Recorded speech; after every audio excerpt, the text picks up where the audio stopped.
कुंज बिहारी जय राधा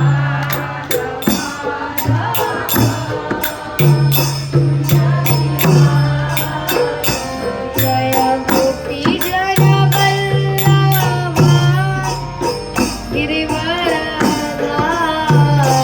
गोपी जन वल्लभा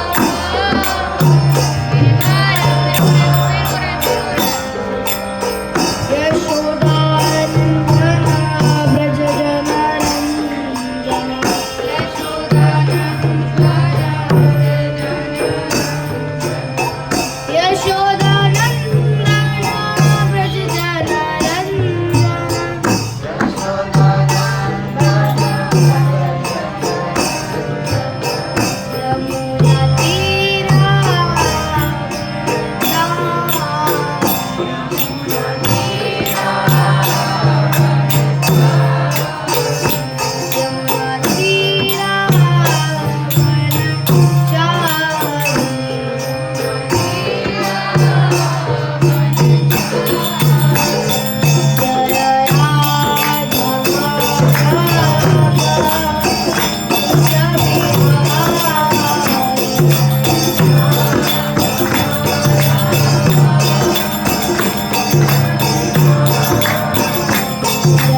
कृष्णा कृष्णा कृष्णा हरे हरे हरे राम राम राम हरे हरे।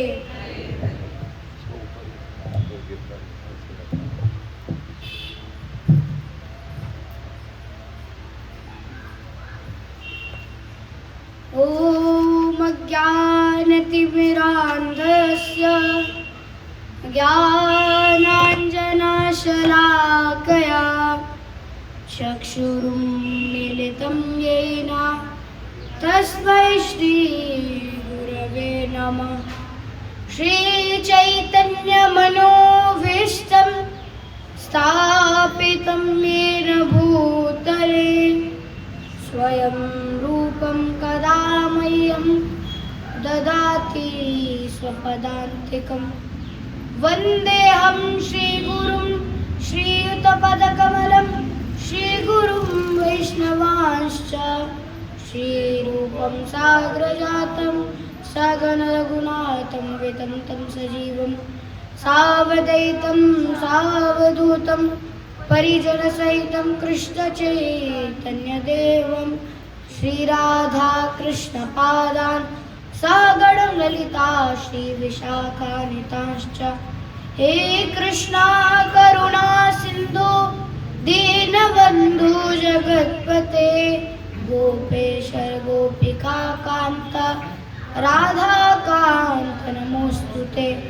तप्त काञ्चन गौराङ्गी राधे वृन्दावनेश्वरी वृषभानुस्वते देवी प्रणमामि हरिप्रिये। वाञ्छाकल्पतरुभ्यश्च कृपा सिन्धुभ्येव च पतितानां पावनेभ्यो वैष्णवेभ्यो नमो नमः। जय श्री कृष्ण चैतन्य प्रभु नित्यानंद श्री अद्वैत गदाधर श्रीवासादि गौर भक्तवृंद। हरे कृष्णा कृष्णा कृष्णा हरे हरे हरे राम राम राम हरे हरे। हरे Krishna. I offer my respectful obeisances unto His Holiness Bhakti Ashraya Vaishnav Swami Maharaj ki. I offer my respectful obeisances unto His Holiness Gopal Krishna Goswami Maharaj ki. I offer my respectful obeisances unto His Divine Grace Abhay Charanarvind A.C. Bhaktivedanta Swami Srila Prabhupada ki. हरे कृष्णा। तो आज हम यहाँ पर श्री जगन्नाथ जी की श्री जगन्नाथ जी भी विराजमान हैं और हम आज श्री जगन्नाथ जी की ही महिमा का जो है वर्णन करेंगे, क्योंकि जगन्नाथ भगवान कहाँ निवास करते हैं? जगन्नाथपुरी में। और जगन्नाथपुरी एक ऐसा स्थान है कि आप वहाँ पर जाके बहुत पाप हो जाते हैं। यदि पाप करते भी हैं तो पाप हमें लगता नहीं है, पर ऐसा नहीं करना है कि हम जानबूझकर जाकर वहाँ पाप करें। वहाँ ऐसा नहीं करना है, किंतु वहाँ पर पाप करना माफ होता है। और ब्रज में वृंदावन में यदि कोई पाप करे तो क्या होता है? वज्र लेपम भविष्यति। वह पाप वज्र के समान हो जाता है। और एक श्री जगन्नाथ भगवान है जो कि बड़े ही सरल भाव से सबको मुक्ति दे देते हैं। वैसे तो हमें मुक्ति नहीं चाहिए, क्योंकि वैष्णव जो होता है उसे मुक्ति नहीं चाहिए होती है। वैष्णव क्यों मुक्ति नहीं चाहता? क्योंकि मुक्ति कहे गोपाल सो मेरी मुक्ति बताए, ब्रज रजोड़े मस्तक लगे मुक्ति मुक्त हो जाए। मुक्ति बोलते हैं, हे जगन्नाथ, हे कृष्ण, मेरे ऊपर कृपा करके बताइए कि मैं तो सबको मुक्त करती हूँ, किंतु मेरी मुक्ति किस प्रकार होगी। तो बोलते हैं कि ब्रज रजोड़े मस्तक लगे, ब्रज की रज अपने मस्तक पर लगा लो तो मुक्ति भी मुक्त हो जाती है। ऐसे ही जो जगन्नाथपुरी में जाते हैं तो भगवान ने पहले एक ऑफर रखा था, अभी भी है, मतलब थोड़ा चेंज हो गया है। क्या था कि जो कोई भी भगवान के दर्शन करके आता है, किन के दर्शन करके आता है? जगन्नाथ भगवान के। हम यहाँ पर जगन्नाथ लीला सुन रहे हैं, जगन्नाथ भगवान की महिमा सुन रहे हैं, तो ये भी जगन्नाथपुरी बन गया। तो बोलते हैं कि जो भी जगन्नाथपुरी में जाकर जगन्नाथ जी के दर्शन करके आता है उसकी मुक्ति निश्चित। अब जब ऐसे निश्चित कर दी तब जो यमराज हैं, अब सब लोग जगन्नाथपुरी तो जाते हैं, सब मोस्टली लोग गए होंगे, तो जाते हैं तो दर्शन करते हैं और निकलते तो उनकी मुक्ति तो निश्चित हो जाती है। तब यमराज को बड़ी टेंशन हुई, यमराज देव आए और यमराज आए भगवान जगन्नाथ के पास, बोले अरे भगवान, ये आपने क्या नियम रख दिया है कि जो भी दर्शन करके जाएगा उसकी मुक्ति निश्चित है, मेरे इस नरक लोक में तो कोई आ ही नहीं रहा है, तो क्या करें।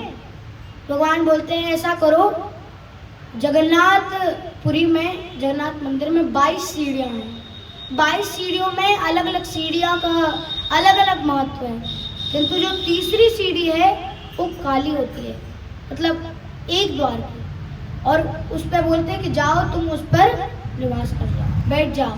जब कोई दर्शन करने के बाद दर्शन करता है मुक्ति हो जाती है, पर यदि दर्शन करने के बाद वापस जाते समय, लौटते समय यदि उस तीसरी सीढ़ी पर पैर रख दे, तीसरी सीढ़ी पे पैर रख दे तो उसके सारे पुण्य वहीं छीड़ हो जाए। क्योंकि हम लोग क्या कहते हैं, हम थोड़ा पुण्य आ जाते हैं, हम थोड़े पुण्य कर्म कर लेते हैं तो हम स्वर्ग चले जाते हैं, पर स्वर्ग जाने से कोई फायदा नहीं होता है। क्यों? क्योंकि हमारे पास लाइक अ वॉलेट, जब तक वॉलेट में हमारे पास पैसे होते हैं तब तक ही वॉलेट काम का होता है। जब पैसे खत्म तो हम कुछ खरीद नहीं सकते।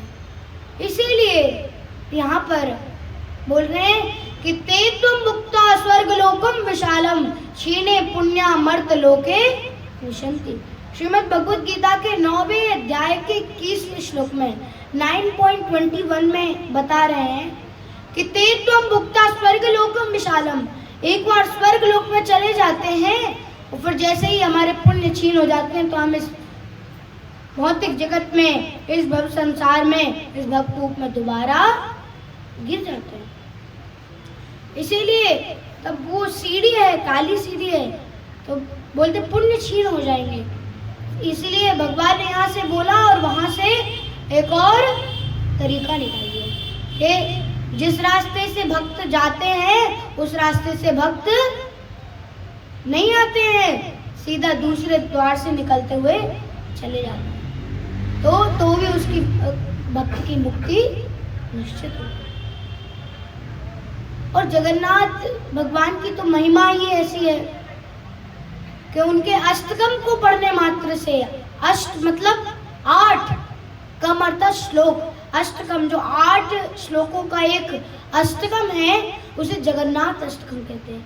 और जगन्नाथ अष्टकम को सुनने मात्र से, पढ़ने मात्र से क्या होता है, जगन्नाथ अष्टकम पुण्यम या पठे प्रयता शुचि सर्व पाप विशुद्धात्मा विष्णु लोकम सगच्छति। बोलते हैं कि जगन्नाथ अष्टकम पुण्यम, ये भगवान का जो पुण्य, ये जगन्नाथ अष्टकम है, यदि इसको मात्र श्रवण कर ले, क्या कर ले, श्रवण कर ले, बोलिए श्रवण कर ले, तो क्या, या फिर इसको पढ़ ले हम, तो जगन्नाथ अष्टकम पुण्यम या पठे प्रियता शुचि, जो भी उसको पढ़ता है सुनता है तो सर्व पाप विशुद्धात्मा विष्णु लोकम स गच्छति, वो सभी पापों से क्या हो जाता है, विनिर्मुक्त हो जाता है, मुक्त हो जाता है। सर्व पाप विशुद्धात्मा विष्णु लोकम स गच्छति, और विष्णु लोक जाने का जो एक टिकट है, जैसे टिकट होता है तो रिजर्व्ड होता है, तो रिजर्व हो जाएगा। ऐसे ही यहाँ पर बोल रहे हैं कि यदि बैकुंठ का टिकट पक्का करना है, जगन्नाथ अष्टकम को पढ़ना और सुनना चाहिए। ऐसे ही भगवान जो है, भगवान ने जो सृष्टि बनाई है ऐसी बनाई है कि इसको समझ पाना अत्यंत कठिन है, क्योंकि श्रीमद् भागवतम के प्रथम स्कंद के प्रथम अध्याय के प्रथम श्लोक में भी लिखा है कि जन्माद्यस्य यतोऽन्वयादितरतश्च चार्थेष्वभिज्ञस्वराट् तेने ब्रह्महृदाय आदिकवये मुह्यन्ति यत्सूरया तेजो वारिमृदां यथा विनिमयो यत्र त्रिसर्गो मृषा ताम्ना स्वेन सदा निरस्तकुहकं सत्यं परं धीमहि। ये जो भगवान की प्रकृति है इसको समझ पाना अत्यंत दुष्कर है। मुह्यन्ति यत्सूरया, बड़े बड़े महान ऋषि, बड़े बड़े देवता भी इसको समझ नहीं आते। क्यों? ब्रह्मा जी तो जो कि सृष्टि के प्रथम जीव हैं, फिर भी भगवान को समझ नहीं पाए। देख रहे हैं कि अरे ये तो जूठन खा रहे हैं, अपना जूठन प्रसाद दे रहे हैं, आसन नहीं है, कोई थाली नहीं है, किसी भी शिला पे बैठ के खा रहे, तो ब्रह्मा जी भी इसको समझ नहीं पाए, तो हम तो कहाँ कुछ। इसका प्रमाण क्या है? तो एक बहुत सुंदर कथा आती है कि यमराज जो हैं, यमराज जगन्नाथपुरी में जगन्नाथ भगवान के दर्शन करने के लिए जा रहे थे, और जैसे अंदर प्रवेश कर रहे थे तब उन्होंने देखा, एक चिड़िया को देखा जो कि पास में एक वृक्ष में बैठी हुई थी। अच्छा, वृक्ष में बैठी हुई थी, देखा कि इसकी मृत्यु तो कहाँ पे लिखी है? 7 समुंदर पार एक गुफा के रहने वाले सांप के खाने द्वारा लिखी हुई है। अब वो बड़ी टेंशन में, यमराज अंदर जाते हैं, बोलते हैं कि भगवान भगवान अब मैं अपनी नौकरी छोड़ रहा हूँ।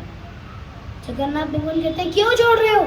तो बोलते हैं कि आपके इस मंदिर के बाहर एक चिड़िया बैठी हुई है और उसकी मृत्यु 7 समुंदर पार दूर एक सर्प के द्वारा खाने से हो जाएगी, और ये कैसे संभव हो सकता है? एक चिड़िया कैसे जा सकती है? तब वो भी उसको समझ नहीं पाए क्या चल रहा है। अब भगवान जगन्नाथ कुछ नहीं बोले। यहाँ पे गरुड़ जी आए, और गरुड़ जी ने, चिड़िया ने देखा गरुड़ जी जा रहे, पक्षी राज है। क्या है? पक्षी राज है। तो बोलते हैं अरे गरुड़ जी रुकिए रुकिए, अरे अभी अभी मैंने देखा कि यमराज जी मुझे देखकर मुस्कुरा के गए। यमराज जी मुस्कुराए, उनका मुस्कुराना भी कैसा है? अच्छा नहीं है, इसीलिए आप मुझे कहीं सुरक्षित जगह भेज दो। अब गरुड़ जी किस प्रकार चलते हैं? अपनी मन की गति से चलते हैं। मन हमारा कितना तेज होता है? अभी हम एक क्षण में कहाँ पहुँच जाए? जगन्नाथपुरी पहुँच जाए।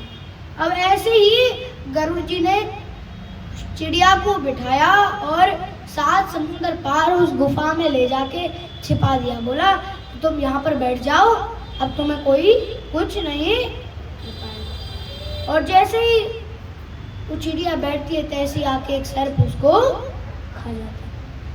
तो भगवान की क्या लीला कहाँ पर चल रही है उसको हम समझ नहीं सकते। इसीलिए ये जगन्नाथ भगवान बड़े ही रहस्यमय है। और जगन्नाथ भगवान के जगन्नाथपुरी में भी साइंटिस्ट भी इसका पता नहीं लगा पाए कि जिस भी दिशा की हवा चल रही होती है उसकी विपरीत दिशा में वहां का जो ध्वज है लहरता है। और जब ये लहरता है और भगवान जगन्नाथ का प्रागट्य भी देखें तो सोचिए, भगवान का स्वयं जो हट है क्या है? दिल है, वो भी साक्षात रूप में।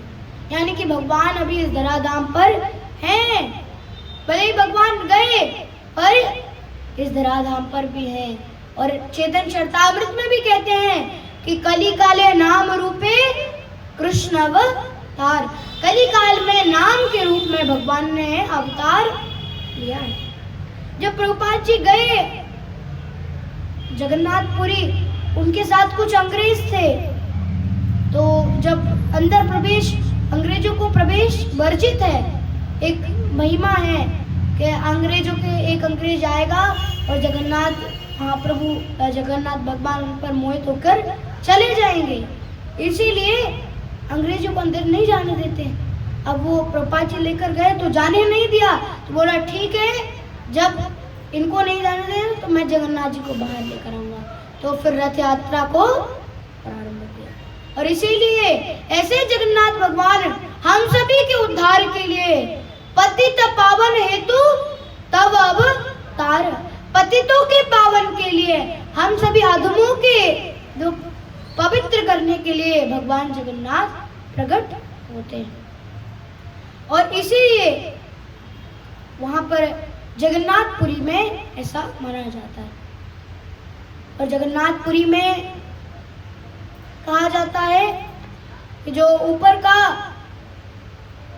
ध्वज होता है उसको हर रोज चेंज करने जाना पड़ता है। क्यों?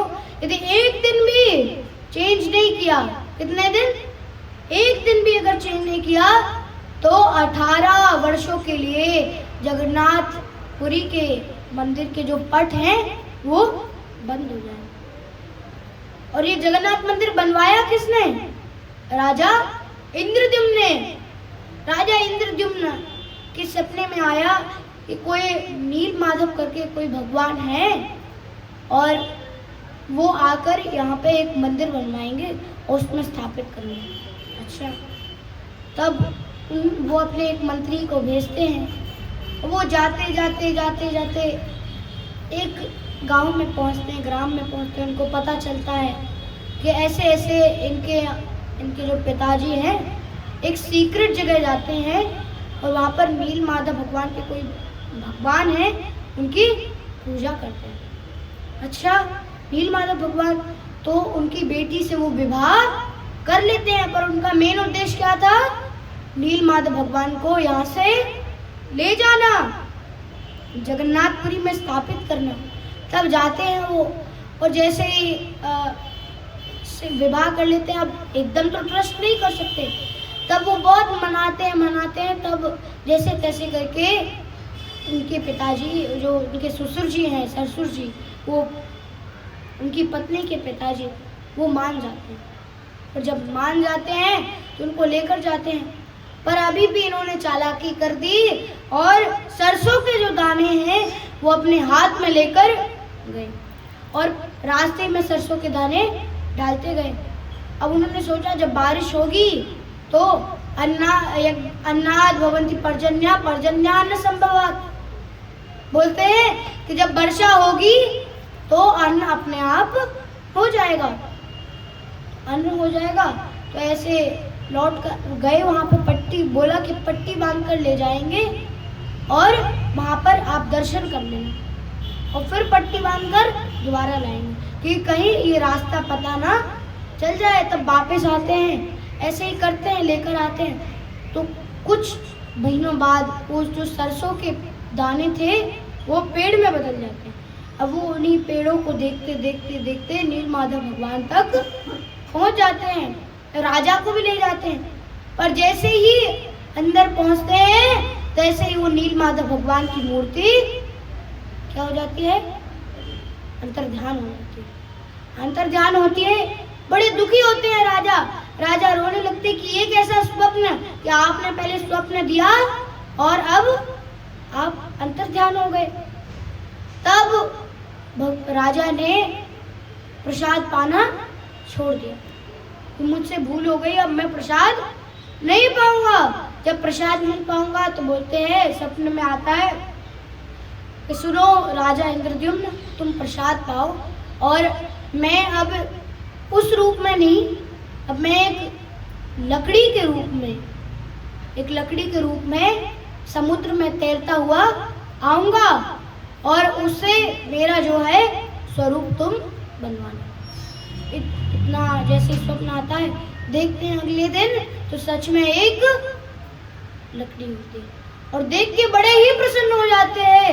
कहते हैं हा जगन्नाथ, हा कृष्ण, हा नारायण। जब ऐसे बोलते हैं तो उनको आनंद आ जाता है। देखते हैं कि सच में भगवान हमारे ऊपर कृपा कर रहे हैं।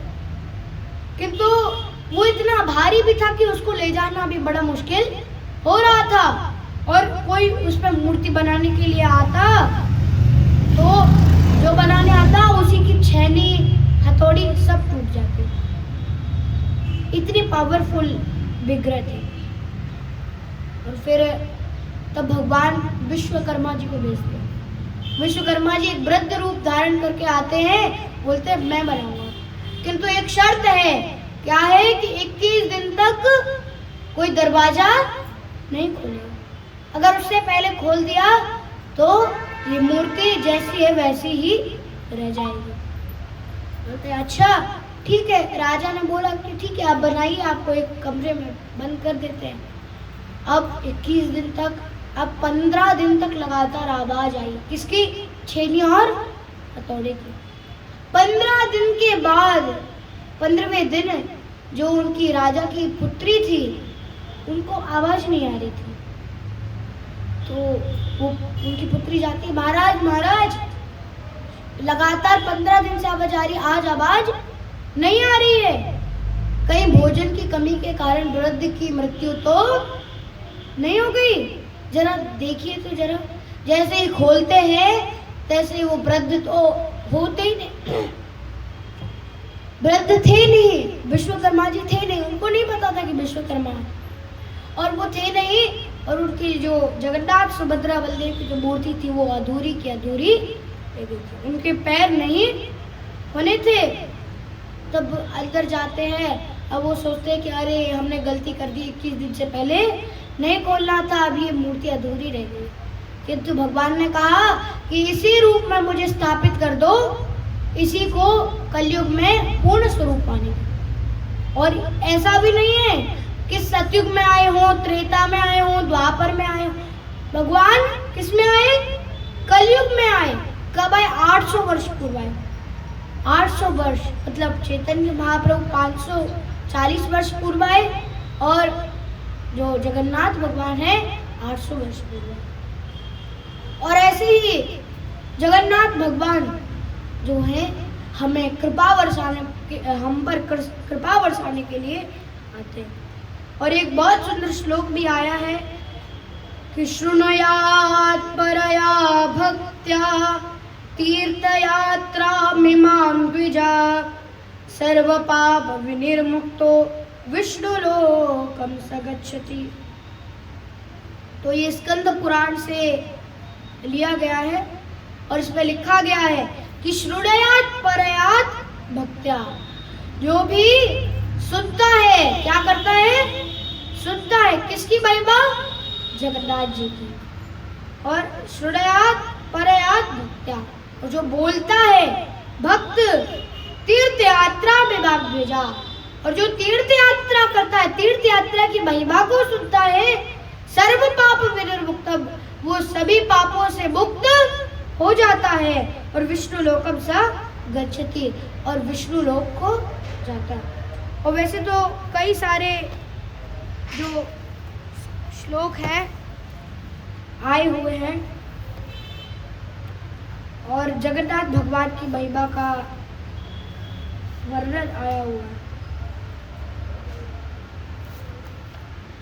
कह रहे हैं कि उनके जो ऊपर चक्र है वो अष्ट धातुओं से बना हुआ है और यदि किसी कारण वह जो चक्र वो गिर भी जाए तो वो इतना भारी है कि उसके गिरने मात्र से जितना बड़ा वो चक्र है उतना ही गड्ढा हो जाएगा, उतना ही होल हो जाएगा, इसलिए मतलब। और यहाँ पे बोलते हैं यात्रा काले चये कृष्ण भक्त्या पश्यति बारवा न तेषा पुनरावृत्ति कल्पकोटि शतैरपि।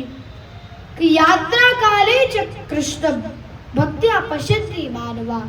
जो वे यात्रा काल की महिमा को श्रवण करता है इनके जगन्नाथ भगवान की, और पश्यन्ति मानवा, जो भी व्यक्ति दर्शन करता है, किसके करता है? भगवान जगन्नाथ के। तो नादेशा पुनरावृत्ति कल्प कोटि शतैरपि।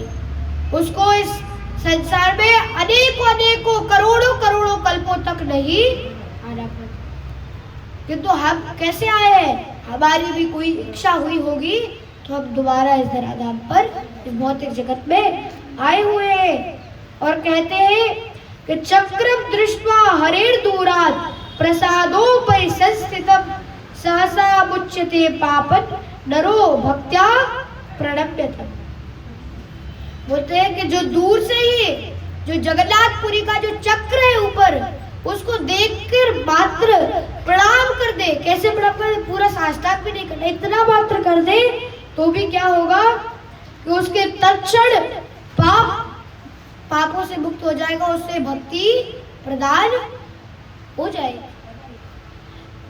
और इसीलिए कहा जाता है, बहुत सुंदर श्लोक आया है कि ना गंगा न गया काशी पुष्करम च प्रयागकम तत्फलम लभते सम्यक कलौ केशव कीर्तनात्। यत्फलम नास्ति तपसा न योगेन समाधिना तत्फलम लभते सम्यक कलौ केशव कीर्तनात्। तो इसमें क्या है?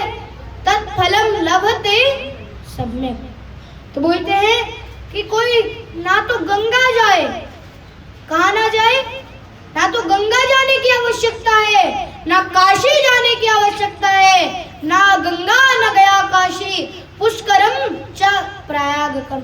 गया, ये गया अर्थात गया नहीं है, गया अर्थात गया जो स्थान है, पुष्करम च प्रयागकम, उसे पुष्कर जाने की भी आवश्यकता नहीं है, प्रयाग जाने की भी आवश्यकता नहीं है। केवल वो जगन्नाथपुरी के दर्शन, जगन्नाथ भगवान के दर्शन करना। और बोलते हैं कि यत् फलम नास्ति तपसा, जो फल हमें तपस्या से प्राप्त नहीं हो सकता, यत् फलम नास्ति तपसा ना योगेन समाधिना, ना तो वो फल हमें बड़े बड़े जो साधनाएं हैं योगी बनने से प्राप्त हो सकता है। तत्फलम लभते सम्यक, वह फल हमें केवल जगन्नाथ भगवान के दर्शन मात्र से प्राप्त हो जाता है, और उनके चक्र जो ऊपर है, ध्वज है, उसके दर्शन मात्र से हो जाता है। इसीलिए यहाँ पे बोलते हैं। और भगवान भी बोलते हैं गीता में 6.47 में 6वें अध्याय के 47वें श्लोक में कि ये यथा मां प्रपद्यन्ते तांस तथैव भजाम्यहम्। जो जिस प्रकार मेरी भक्ति करता है, मैं उसी प्रकार उसको अपने दर्शन देता हूँ। कैसे? जाकी रही भावना जैसी प्रभु मूरत देखी तिन तैसी। जाकी रही भावना जैसी, जिसकी जैसी भावना है वो वैसे भगवान को भजे, भगवान उसको वैसे प्राप्त हो जाते हैं। कैसे? क्योंकि देखिए अजामिल को देखिए, अजामिल कितना कुलीन ब्राह्मण, एक अच्छा ब्राह्मण, अच्छा कुल का, अच्छे परिवार का ब्राह्मण, और कानिकुब्जी ब्राह्मण, फिर भी पतन हो गया। किंतु क्या हुआ? लास्ट में अपने पुत्र को बुला रहा था। नारायण किसको बुला रहा था? पुत्र को। किंतु अनजाने में बोलने से अज्ञानाद अथवा ज्ञानाद उत्तम श्लोक नामयत संकीर्तता गम पुंसो दहे दे दो यथान्लाद। अज्ञानाद अनजाने में, दत्वा ज्ञानाद तथा जाने में, अज्ञानाद अथवा ज्ञानाद उत्तम श्लोक नामयत, ये भगवान का नाम है, उत्तम श्लोक नामयत संकीर्तता गम पुंसो। यदि कोई भगवान का नाम लेता, हरे कृष्णा कृष्णा कृष्णा हरे हरे, हरे राम राम राम हरे हरे, तथा अगम पुंसो दहे दे दो ऐथा न लागे। तो उसे इस प्रकार एक अग्नि सूखी घास को जलाकर राख कर देती है, हरे कृष्ण महामंत्र सभी पापों को जलाकर राख कर देते हैं।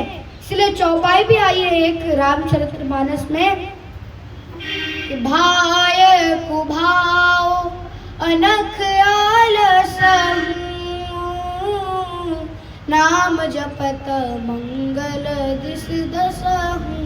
कहते भाव कुभाव अनख आलस हो, कोई भगवान का नाम भाव से ले कुभाव से ले, भाव कुभाव अनख आलस हो, कोई आलस में लेता है। जैसे आया है सांकीत्यम परिहास्यम वा स्तोभम हेलनम एवं वा, श्रीमद् भागवतम के 6वें स्कंद के 2 अध्याय के 14वें श्लोक में बता रहे, कोई संकेत मात्र कर दे, अच्छा हरे कृष्ण बोले, हाँ हाँ देखा है उनको, सांकेत्यम परिहास्यम, वाह कोई मजाक हंसी मजाक कर देता ना, अरे वो हरे कृष्ण वाले क्या पढ़ाएंगे हमें, तो इतने में भी उसने हरे कृष्णा बोल दिया।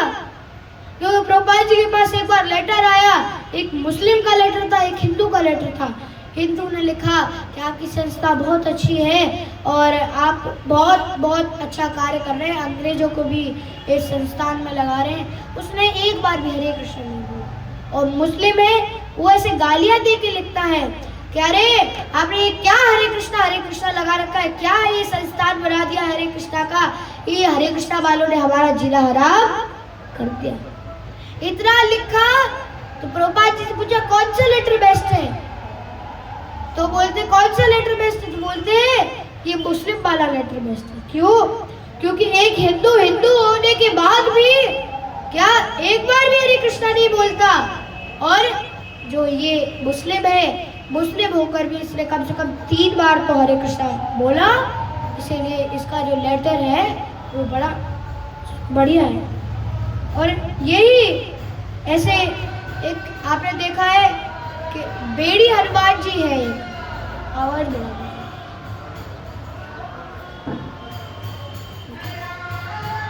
एक बेड़ी हनुमान है। तो जो बेड़ी हनुमान है तो उनके 3 कारण बताए गए कि वो बेड़ी हनुमान क्यों कहलाते हैं, ऐसा क्या है। तो पहला कारण क्या है, हनुमान जी हैं, वैसे तो है हनुमान जी। अब पहले क्या था कि जगन्नाथपुरी में केवल खिचड़ी बनती थी, क्या बनती थी, खिचड़ी बनती थी। अब वो क्या बोलते हैं, हनुमान जी भी अब खिचड़ी खा खा के बहुत ही खा गए उनको। अब इतनी खाई कि अब खाने का मन नहीं करता है। मेरे को पहले रसगुल्ला बहुत पसंद था, गुलाब जामुन बहुत पसंद था। मैंने लॉकडाउन में एक दिन में 500 गुलाब जामुन खा लिए, ही खा गई मुझे। आज तक मैं गुलाब जामुन अब नहीं खाता हूँ, मुझे अच्छा नहीं लगता है। ऐसे ही हनुमान जी जो है वो उन्होंने इतनी खिचड़ी खाई कि उनको अब अच्छा नहीं लगा, तो कहाँ गए, सीता माता के पास गए, अयोध्या धाम गए और वहाँ सीता माता के बढ़िया बढ़िया 56 प्रकार के जो भोजन है वो बढ़िया से खाने लगे। तब यहाँ पे अब समुद्र के लिए, समुद्र को रोकने के लिए, समुद्र देवता बार बार आ जाते थे मंदिर तक, इसीलिए रोकने के लिए हनुमान जी थे। अब जैसे समुद्र देवता आ गए थे यहाँ पर जगन्नाथ जी कहते हैं हनुमान कहाँ पर हो। तब हनुमान जी ऊपर से उड़ते उड़ते आ रहे हैं, मुंह में एक लड्डू है, आ रहा हूँ भगवान।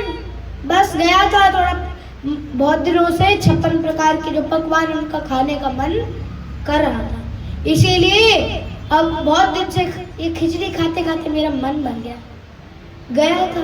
बोलते तुम्हें यहाँ पे लगाया था, अच्छा हमारा जगन्नाथपुरी इतना बेकार है कि तुम्हें अयोध्या जाना पड़ रहा है। अच्छा तो आज से ही हम 56 भोग अपने जगन्नाथपुरी में प्रारंभ कराते हैं। पहला कारण तो ये है। तो फिर उनकी बेड़ी बांध दी पैरों में और बेड़ी बांध के कहा यहीं पे बैठो, यहीं पे तुम्हें सारे 56 प्रकार के भोजन प्राप्त होंगे। तब ऐसे भगवान की लीला है। और दूसरा कारण क्या है, दूसरा कारण है कि जो हनुमान जी हैं, हनुमान जी बार बार पावरफुल है। क्या है? पावरफुल है। मनोजवम मारुततुल्य वेगम जितेंद्रिया बुद्धिमतां वरिष्ठम। इतना बल है, पवन तनय बल पवन समाना। उनका जो बल है वो अपने पिताजी की तरह है। और वायु के पास कितना बल है कि अभी चाहे तो ये बिल्डिंग गिरा सकते हैं, इतना पावर है। और हनुमान जी में सोचिए कुछ लक्षण तो आ ही जाते हैं, तो उनके अंदर लक्षण आ गए वो। तो जैसे ही गदा हाथ में, जैसे ही समुद्र के थोड़े से आगे आते, इतने में गदा लेके पहुंच जाते।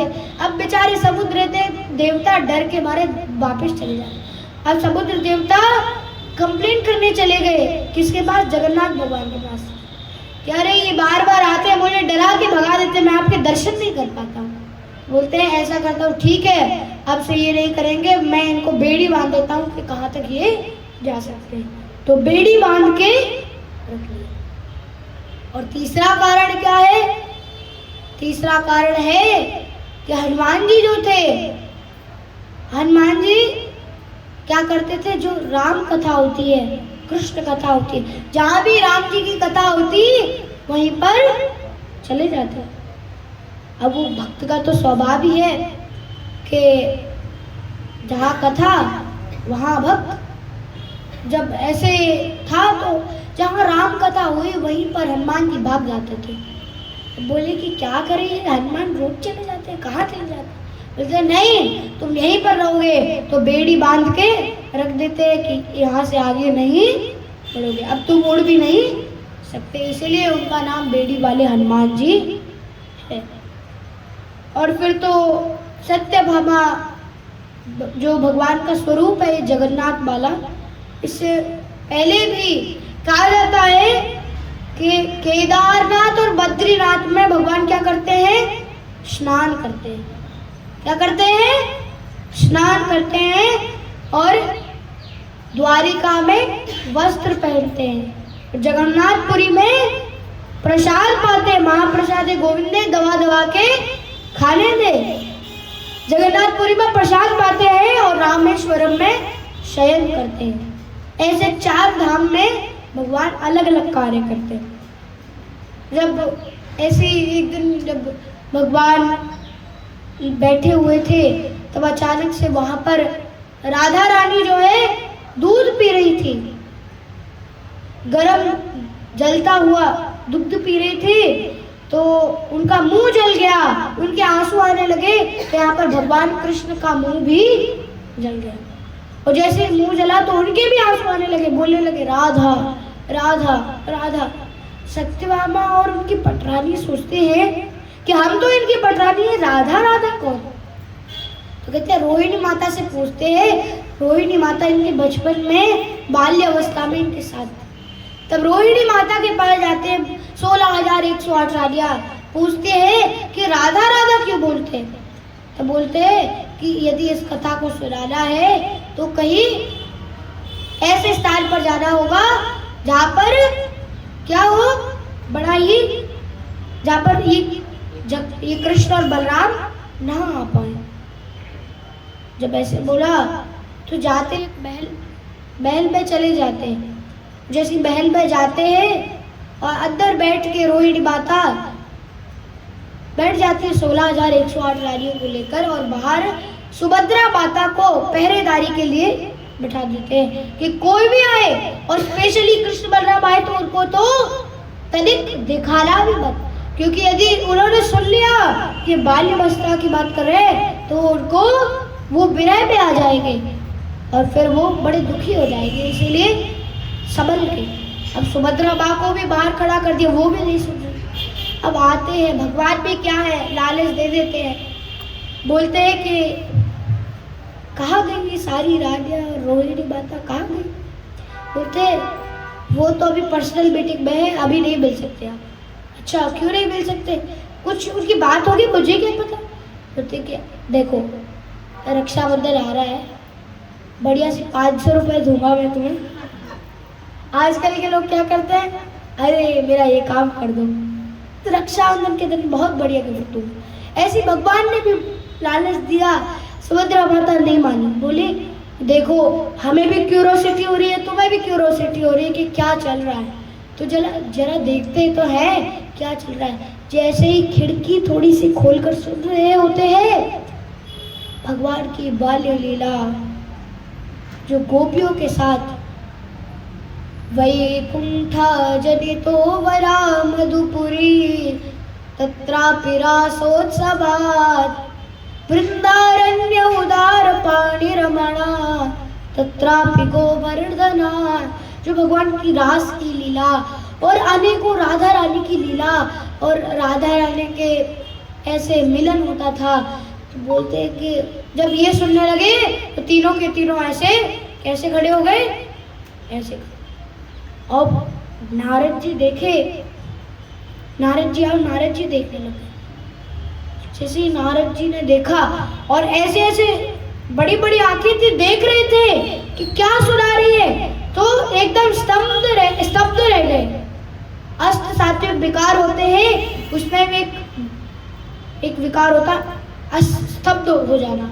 ऐसे ही कृष्ण बलराम और सुभद्रा माता स्तब्ध रह गए कि भगवान के हमारे बाल लीला जो है कृष्ण बलराम की वो चल रही है राधा रानी के साथ। ये कथा सुनाते सुनाते सुनाते वो विरह में आ जाते हैं और वैसे ही नारद मुनि यहाँ पे देखते हैं। जैसे ही फिर जैसे तैसे करके वो वहां से छूट पाते हैं, पर भगवान रोने लग जाते हैं। तो बोलते हैं नारद जी मुझे आपका वो स्वरूप दोबारा देखना। तो कहते हैं कि आप कैसे विरह में थे, आप कैसे आंखें खोल खोल के देख रहे थे, सुन रहे थे, स्तब्ध थे। बोलते कि अभी तो मैं तुम्हें ये स्वरूप नहीं दिखा सकता, मैं तुम्हें ये स्वरूप कब दिखाऊंगा, कलयुग में जब राजा इंद्रद्युम्न द्वारा मेरी स्थापना होगी तब जाके मैं तुम्हें ये स्वरूप दिखाऊंगा। इस प्रकार नारद जी की वाणी को सत्य करने के लिए, नारद जी की इच्छा को पूर्ति करने के लिए भी भगवान इस कलयुग में हम सभी को उद्धार के लिए प्रकट हुए हैं। और जगन्नाथ भगवान जो कि एक ऐसी मूर्ति जिनके पैर नहीं, चरण नहीं है, पैर तो कह ही नहीं सकते, चरण नहीं है। चरण क्यों नहीं है? क्योंकि भगवान को लगा के, क्योंकि इस बार ऐसे ही ट्राई करते हैं और भगवान चाहते थे कि ऐसे ही स्वरूप में मैं इस धराधाम पर आऊं। और फिर तो कर्माबाई की कथा तो आप लोगों ने सुनी होगी, बहुत फेमस है कि कर्माबाई पहले रोज जाती थी और खिचड़ी बना के लेके जाती थी, भगवान जगन्नाथ को खिलाती थी। किंतु अब वृद्ध हो गई थी, अब वृद्ध हो गई तो बोले, एक दिन गई और बोल के आ गई कि हे भगवान, अब इतने वर्षों तक मैं आपके पास आई, अब मैं वृद्ध हो गई हूँ, अब मेरे चलते नहीं बनता है, इसलिए अब आप मेरे घर आया, मैं आपको बढ़िया से खिचड़ी बनाई। अब रोज की तरह उन्होंने खिचड़ी बनाई। एक बालक के रूप में जगन्नाथ जी आए और बोला, अम्मा, माता, माता जल्दी से मुझे खिचड़ी दो। अब जल्दी जल्दी खिचड़ी दी। अब रोज खाकर जाते थे। एक दिन पुजारी को लगा कि रोज कर्माबाई माता आती थी, आज अब कुछ दिनों से नहीं आ रही है, तो क्या करे, कुछ दिनों से नहीं आ रही है तो कहीं मृत्यु वगैरह तो नहीं होगी, देख के आते हैं। तो देख के आए तो पूछते हैं कि माता आप आती क्यों नहीं? आप बोलते कि अब मेरे पैर में इतनी शक्ति नहीं है कि मैं तुम्हारे पास मंदिर में आऊं और जगन्नाथ जी को प्रसाद चढ़ाऊं। किंतु जगन्नाथ जी से मैं बोल के आई थी तो जगन्नाथ जी रोज सुबह मेरे घर पर आ। अब पुजारी हंसने लगा, पुजारी सोचने लगा, अरे ये कैसा भ्रम डाल रही है, अम्मा हो गई ना, 60 हो गई है, 60 से ऊपर गई मतलब सठिया गई है। उनको क्या लग रहा है कि अब ये सठिया गई है, इसलिए अब ठीक है, जो भाव है, जैसा भाव है। बोलते कि अम्मा तो आप बिना नहाए ऐसे प्रसाद बना देती है भगवान जगन्नाथ के लिए? बोलते हैं हाँ मैं तो बना देती हूँ, वो खा जाते हैं। अच्छा अम्मा तो ऐसा कीजिए कि आप कल से स्नान करके, ध्यान करके, पूजा करके खिलाइए, तो आपको ये नियम होता है, वरना तो ये पाप हो जाएगा। कहते ठीक है, ऐसे कह के चले जाते हैं वो पुजारी।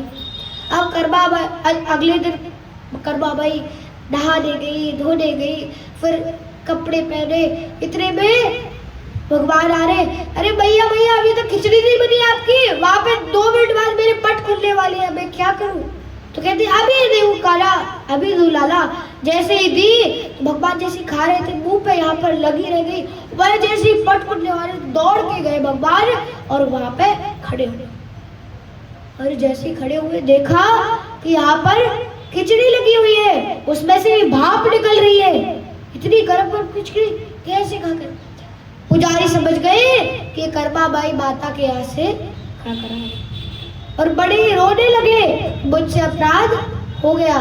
और तब भी इतना विश्वास नहीं हुआ, तो स्वप्न में भगवान ने स्वप्न दिया कि ए पुजारी तू मूर्ख क्या समझा के आया है कि नहाना चाहिए, धोना चाहिए, अब मैं उनकी खिचड़ी नहीं खा पाता हूँ, जाओ उनको बोल के आओ कि आपको नहाना धोना नहीं है।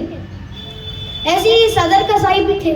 सदर कसाई को तो आपने सुना ही होगा, भजो रे मन प्रेम से राम रघुरैया, भजो रे मन प्रेम से राम रघुरैया, मरा मरा का वाल्मीकि जी बन गए ब्रह्म गुसैया, मरा मरा का वाल्मीकि जी बन गए ब्रह्म गुसैया, भजो रे मन प्रेम से राम रघुरैया, भजो रे मन प्रेम से राम रघुरैया।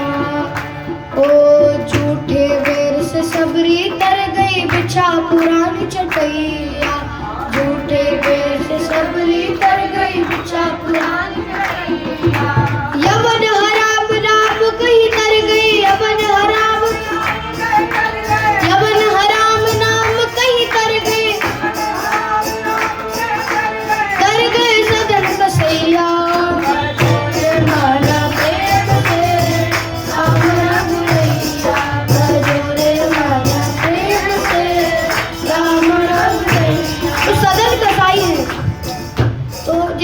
वाल्मीकि जी है, बहुत बड़े डाकू थे, उनके इतने पाप किए कि उनके मुंह से भगवान का नाम भी नहीं निकल रहा था। तब नारद जी ने एक डंडा दिया था कि सूखा डंडा, इसको हरा कर दो, उसी दिन तुम्हारे सारे पाप नष्ट हो जाएगा। अब वाल्मीकि जी तो बड़े डाकू थे, जा रहे थे, देखा कि मछुआरे जो है गौओं को जल नहीं पीने दे रहे, सैकड़ों गाय थी, तो सोचते हैं कि 100 पे सत्ता तो मूसर पे पत्ता। एक कहावत है गांव की है, मैं आपको समझाता हूँ कि 100 पे सत्ता मूसर पे पत्ता, मतलब इतने पाप कर दिए, 100 से भी ज्यादा पाप कर दिए, तो एक पाप और सही, एक मछुआरों को और थोड़ा काट मार देते, क्या ही चला जाएगा, ये कम से कम गाय माता तो जल पिएगी। अब हाई लेवल के थे, गए वहां पर तो सारे मछुआरे उनको देखकर भाग गए। सारी गौ ने जैसे ही जल पिया तैसे ही सब इतनी तृप्त हुई कि इतना आशीर्वाद दिया कि उनका जो सूखा डंडा था वो हरा हो गया। बोलते नारद जी देखिए ये हरा डंडा हो गया, अरे अभी तो देख के गया अभी हरा हो गया। तो इसीलिए उन्होंने बराबर कहकर भी वो ब्रह्म के समान हो गए, अंतर्यामी हो गए। कैसे हो गए? क्योंकि उन्होंने पहले ही भगवान राम के जो रामायण है, वाल्मीकि रामायण जो लिखी है, पहले ही भगवान राम का चरित्र लिख दिया। ऐसे ही सदन कसाई हुए। सदन कसाई जो कि कसाई थे, जो कि मांस बेचते थे, पर उसके साथ साथ क्या बोलते थे? हे जगन्नाथ, हे कृष्ण, हे जगन्नाथ, हे कृष्ण, ऐसे बोलते थे। जब जगन्नाथ जगन्नाथ बोलते तो उनके पास एक शालिग्राम शिला थी। अब उनको नहीं पता था कि शालिग्राम शिला है, तो वो क्या करते, जब बांस तोलते तो उसी शालिग्राम शिला से तोलते थे। और किसी को 1 किलो बांस चाहिए, 2 किलो बांस चाहिए, 3 किलो चाहिए, तो उसी पत्थर को रख देते थे और एकदम एक्यूरेट जो वेट होता है वो आ जाता था। और जैसे आ जाता था, एक दिन एक साधु जा रहे थे, बोले क्या रे मूर्ख, तो इनको ऐसे तौलने पे यूज कर रहा है, ये तो शालिग्राम भगवान है। अच्छा भगवान, अच्छा साधु जी, तो आप ले जाइए इनको, मैं तो सेवा नहीं कर पाऊँ। साधु जी ले जाते, फिर ऑल्टर में सजा के रख लेते। अपने ऑल्टर में जैसे सजाते हैं, रात को सपना आता है। अरे मूर्ख साधु, तूने ये क्या किया? जितना आनंद मुझे सदन कसाई के यहाँ उस तराजू में झूलते हुए और उसके नाम से, उसके मुख से जो मेरा नाम सुनता था, उस जो लोरी जैसा लगता था और मुझे झूला झुलाता था, वो तेरे इस ऑल्टर से 100 गुना अच्छा है। जा मुझे वापस छोड़ के आ। तो साधु भी समझ जाता है, रोने लगता है, वापस छोड़ कर आता है। ऐसे यहाँ पर पुजारी को भी भ्रम हो गया था, क्योंकि जा वृंदावन की लीला मत समझो गुड़ को चीला, जब ऋषि मुनि गए हार रटे जा राधे राधे।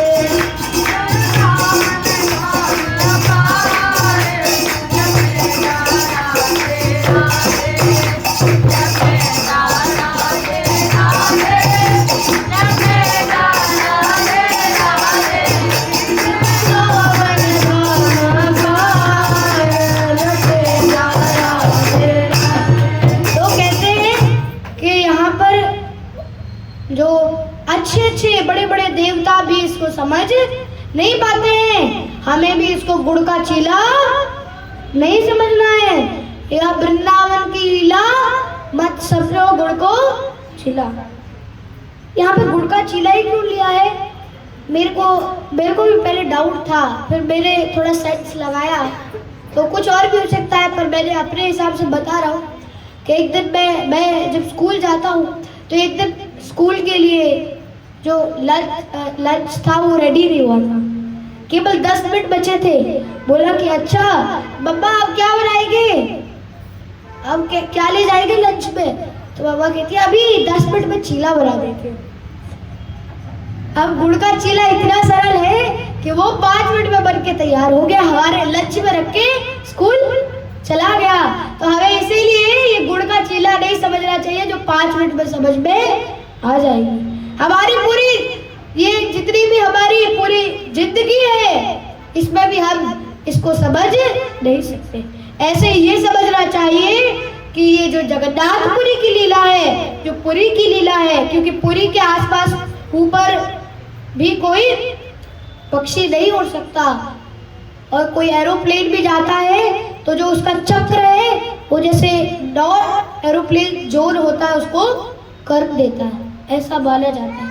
इसीलिए इसको हमें गुड़ का चीला नहीं समझना। ये जगन्नाथ जी भगवान की जो महिमा है, गुड़ का चीला नहीं है, इसलिए इसको हल्के में डाले और भगवान का नाम लेते रहे, क्योंकि भजो राम सीता, इसी में है भागवत और इसी में है गीता। अगर नहीं करोगे भजन तो इस संसार में खाते रहो पपीता। हरे कृष्णा कृष्णा कृष्णा हरे हरे, हरे राम राम राम हरे हरे कृष्ण। भगवान जगन्नाथ की, बलदेव दाऊ भैया की, सुभद्रा माता की, सुदर्शन भगवान की, निताई गौर प्रेमानंदे।